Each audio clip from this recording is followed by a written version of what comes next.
I went back to my orphanage when I was 20. Okay, you've been back there. Okay, I've let's been hear back about that. there. Yeah, hear Yeah, about that. I've been back to South Korea, and I was sat down and I was told this story about how my birth mother was a middle school educated woman, very young, like under 20, and was very uneducated and lived on the farm. And my birth dad, my biological father, was a city guy. He delivered goods out to the farms, and they met one night, and he slept over and he went on his way, and she fell pregnant. And she didn't have a mum, so she looked after her dad and two younger brothers. And her physical description was 5'2", and they said this word, and fat. I said, fat. Can you say curvy? Just beautiful, whatever. That's a bit the Korean harshness, whatever. But explain why, because she didn't know she was pregnant. So her frame hid, a lot of the obvious symptoms of size. And so she didn't know she was pregnant. So this terrified young girl was in the barn one day, just doing her duties, and she hit labour. Wow. No doctors, no anaesthetic, no drugs. And a next door neighbour heard the cries and came and delivered me on the barn floor without any assistance. And I say I'm Asian Jesus because I was born on a barn floor in another country, coming over another country to save the world. That's my story. But I find that's pretty profound. That's to me, and a lot of Koreans do have a very competitive nature. That's definitely innate in me. I'm very competitive. So I kind of look at my life and go, well, listen, life hands you a bunch of cards, and what's the alternative to not playing them the best you can? What's the alternative? Like, throw them back, quit, just exit the world. That's the only thing you got. But you got to play the hand you've been dealt the best you can. And enjoy it. Yeah. Look at the opportunities you've been blessed with. Like, I mean, Mark, getting deep, but like human beings died from plague, war, and famine for thousands of years. And now we're born now in such a time where we're life expectancy so high, crime's an all-time low. We've got more first world issues. So when you can find those things, and that's one of my cards, and be like, man, I'm so grateful that I'm here. I should be on my knees thanking the universe or life that I'm alive now. But why do you think? Tell me though, why is it that Matt Purcell thinks that? I mean, thinks that way. I mean, like you got a choice. You can think I'm filthy. I never got to my parents. My adopted parents got divorced. I never got to meet my father, nor my mother. Have you met your mum? No, you never got to meet your mum. I've never met my biological parents. No. Okay, I got brought up in Newcastle. I was the only Asian kid in the school or in the class or whatever the case may be. Why is there some sort of deep background of Christianity there that maybe helps you see the good side of things and be grateful? Because it sounds to me like you're employing that card called gratefulness, which is a technique, Buddhists use and lots of religions use this sense of gratefulness to actually help you out of the mire when you feel a bit down, or you got reason to be dirty on the world. I mean, that sense of gratefulness. And by the way, in business, it's something that's really important that should always be used. We should always sit back and count our blessings and be grateful for what we're doing. I mean, I often talk about when we can't work out how to do something, we look at why we're doing something, what it is we're doing, what's our purpose, and if our purpose is a good and a right purpose, that actually helps rescue us from the quagmire of not knowing how to fix something. And what you're talking about is,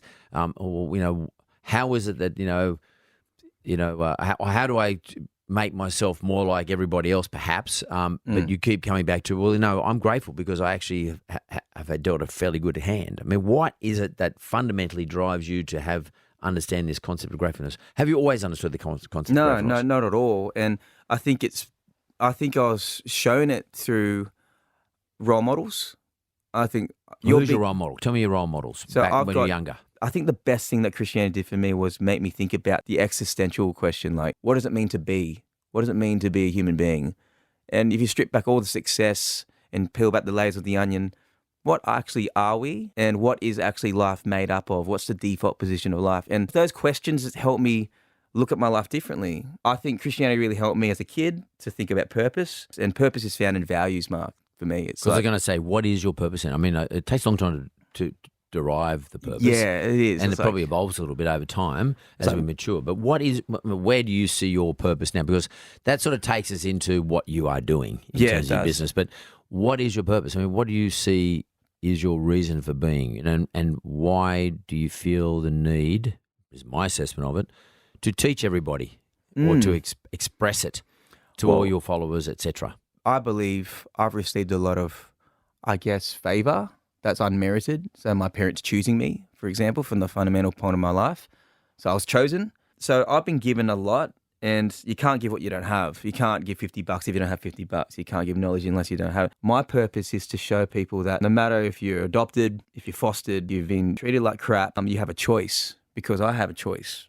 You're not born a winner or a loser. You're born a chooser. I suffered for a while. I still suffer to this day, but I have to choose in the moment. What do I do? Who am I? Do I want to win? Do I want to learn? Do I want to just quit? It's always these choices around me. But the thing that anchors me is that idea that everyone has innate value. No matter if you're disabled, if you're divorced, or whatever status you got on it, doesn't matter.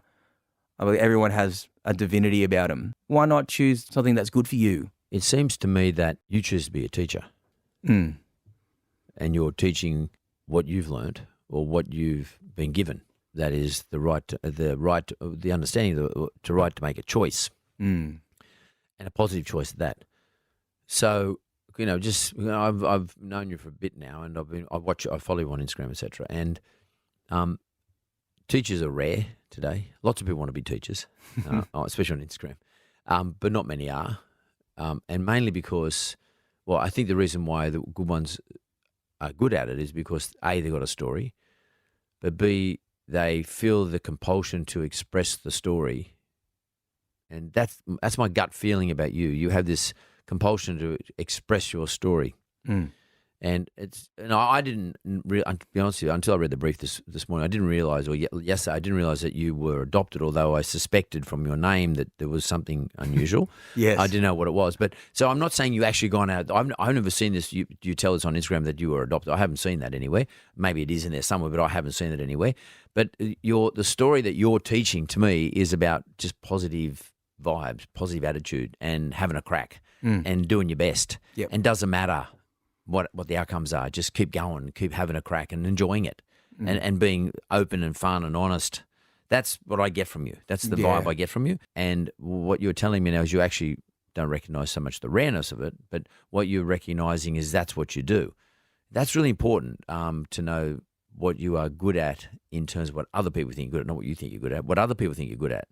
So what you've just told me is what I think you're good at, which is perfect, because it's not what you're formed in your mind, it's what you think I formed in my mind. And too many people out there in business they take a view on what they're good at, but it's not the view everyone else holds. Yeah, it's true. The view you hold is exactly with the view that I hold about yourself. So if you do that, that's a great formula. Yeah. It's a great formula. And we talked, I know you are a deep dude. I mean, I know you think about a lot of stuff. I can imagine that actually gets you in a bit of trouble sometimes. You can sort of descend a little bit into the pit, the deep pit of thought. Yes. And because we did talk briefly about something last week, because you came in with our guest last week. But I want to talk about that in a second. But I just, generally speaking, Matt, do you find that your thought process sometimes can get you into a bit of trouble with yourself? With myself? Yeah. Yeah. I fell victim for a while of not thinking enough, and I think we all have, where we've followed the crowd or we've followed the herd mentality. You can't do this, you can't do this, whatever. And what do you do to get out? Because I know what happens to me sometimes, and usually it's 2:00 in the morning or something, and I can get in so deep, I get over my head. Yeah. And and I have this imagination, if I was to draw it, which I can't draw, but if I was to draw it, I would draw myself in a bottom of a well and my own arm reaching down and grabbing me by the scruff of the neck and pulling me out. But my arm not being attached to anything. So, I mean, I've often thought about that. So how do you drag yourself out? Because you know what? There are a lot of people in business who are overthinkers. Yeah. They overthink stuff. And I quite like the Nike motto, just do it. Mm-hmm. But unfortunately, people who know their marketplace and people who are good teachers like you, what do you use as a technique to stop yourself from overthinking? In other words, to just do it. I have 3 people in my phone that are just as deep as me, and I ring them up and we play verbal chess. And that's helped me for years. I've done it since I was 12. I think that's really important to digest that through conversation. You've got to actually get those ideas out. Yeah. And think and talk to someone about it. What's the point of being in this abstract, rational thought process and just not being practical with anything, not being useful. It's just like, it's just dead weight. I mean, podcasts are selfish things. Mm. For me, a podcast is for my audience, but it's also for me. Yeah. Okay. So, and I call it the mentor because I'm a person who likes to ask everyone questions. Mm. I don't want to give people answers because I really don't know the answers, to be frank with you. Mm. My answers are in the questions. Mm. So I call the mentor because my view on life is it's very much the Socratic style, Socrates style. Love it. Mm. Ask questions, Mm. and I then hear the answers. Yes. Okay, I want the answers from you. I want to know about Matt Purcell. I want to know what drives Matt Purcell. I want to know what makes Matt Purcell confident, successful, etc. And then I might borrow some of those things, Mm-hmm. or I might not, or it might confirm something in my life.